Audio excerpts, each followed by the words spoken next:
नाही, आता गटनोंदणी होतेच आहे. आता गटनोंदणी झाली की आम्ही आमच्या मार्गाला लागू परत. सगळ्यात महत्त्वाचं म्हणजे की 29 महानगरपालिकेच्या आरक्षणाची सोडत आज जाहीर झालेली आहे. मुंबई, ठाणे, कल्याण, डोंबिवली याचे जे ते आरक्षण समोर आलेले आहे ते तुम्ही पाहिलेत का? त्याच्यावर तुमची प्रतिक्रिया काय? पहिली गोष्ट एक लक्षात घ्या, मुंबई महानगरपालिकेचं आरक्षण जे आहे हे मागच्या वेळेला ओपनमध्ये होतं आणि त्यावेळेला किशोरीताई पेडणेकर या महापौर झाल्या होत्या. यावेळेला ओपनचं आरक्षण टाकलंच नाही पाहिजे होतं. यावेळेला ओबीसी किंवा एसटीचंच आरक्षण टाकलं पाहिजे होतं. तुम्ही जो नियम दाखवताय आम्हाला की 3 ओबीसीचे पाहिजे होते म्हणून, तो जर नियम तुमचा दाखवत असेल तर तुम्ही एसटीचे पाहिजे म्हणून एसटीचे 3चा नियम तो तुम्ही दाखवताय, तो मुळात आरक्षण तुम्ही 2चं टाकलं. आता 2चं टाकल्यानंतर 3चा नियम लागूच होत नाही, मग तुम्ही 3चं आरक्षण टाकलं पाहिजे होतं. आणि मागच्या वेळेला जर ओपनचं होतं तर ह्या वेळेला चक्राकार पद्धतीने तुम्हाला ओबीसीचं आणि एसटीचं आरक्षण टाकलं पाहिजे होतं. आणि दुर्दैवाने ही जगलरी केलेली आहे. तुमच्याकडं एसटीचा उमेदवार नसल्यामुळे केलेली जगलरी आहे आणि ती जगलरी ही लोकांच्या लक्षात आणून देणं नियमाप्रमाणे हे आमचं कर्तव्य आहे. म्हणून लोकांची किती फसवणूक करणार, कारण तुमच्याकडं एसटीचा उमेदवार नाही. ठाकरे सेनेने घेतलेला अत्यंत योग्य असा तो आक्षेप आहे आणि त्याच्याबद्दल माझं त्याबद्दल त्या जे काही जगलरी केले त्याच्यावरती ऑब्जेक्शन आहे. या संदर्भात बातम्या सुद्धा करण्यात आल्या होत्या की जुन्या चक्राकार पद्धतीने जर आरक्षण मानलं गेलं तर एसटीचा महापौर जो आहे तो मुंबईत बसेल आणि एसटीचंच असं नाही, माझं म्हणे ओबीसी किंवा एसटी. इकडे ओपनचं तुम्ही आरक्षण टाकलंच नाही पाहिजे होतं, कारण मागच्या वेळेला ओबीसी ओपनचं आरक्षण होतं. त्याच्यामुळे तुम्ही यावेळेला एसटी आणि ओबीसीचंच आरक्षण टाकलं पाहिजे होतं.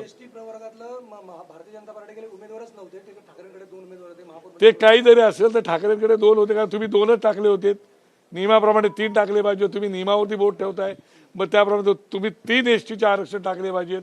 मुंबईत 2च जर टाकले होते तर 2 निवडून, आता ठाकरे सेनेच्या नशिबाने त्यांचे 2 निवडून आले.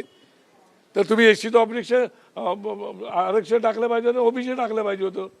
ओपनचं रोटेशन चक्राकार पद्धतीने टाकण्याची आवश्यकताच नव्हती.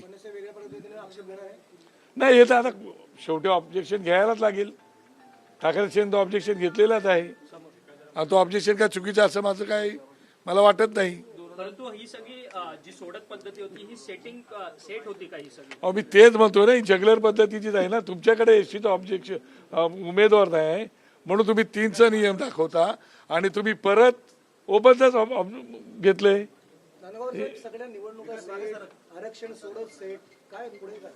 नाही, आता पाहू ना.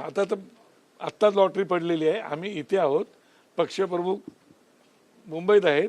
आता मुंबईत गेले पक्षप्रमुखांशी बोलून त्याप्रमाणे पुढची काय दिशा करायची ते सोयीस्कररित्या आरक्षण सोडत झाले असं वाटतं का? फक्त मुंबई वगळता इतर त्यांच्या सोयीनुसार झाले असं वाटतं? बघा, आरक्षण पद्धत टाकताना सगळ्यात चिठ्ठ्या टाकण्याची आवश्यकता होती, ती टाकलेली नाही.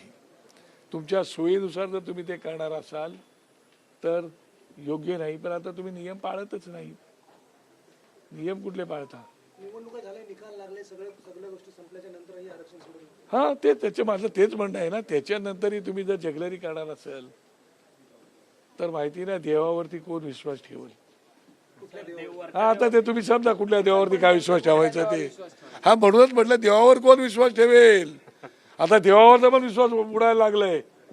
तुम्ही नियमावली दाखवता त्या नियमाप्रमाणे वागत नाही ना. मग 3चं आरक्षण टाकलं पाहिजे होतं एसटीचं, तुम्ही टाकलेलंच नाही. 2चं टाकलं, ते आमची चूक नाही. तुम्ही तुमच्या युडी डिपार्टमेंटला विचारा.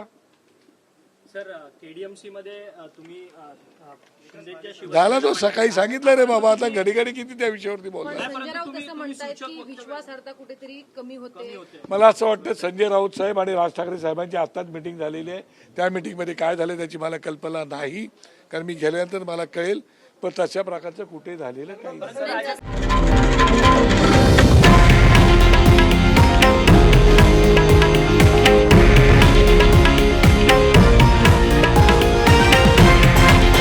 हे आहे देशातील नंबर 1 न्यूज नेटवर्क आणि आपण पाहत आहात TV9 मराठी, एकमेव.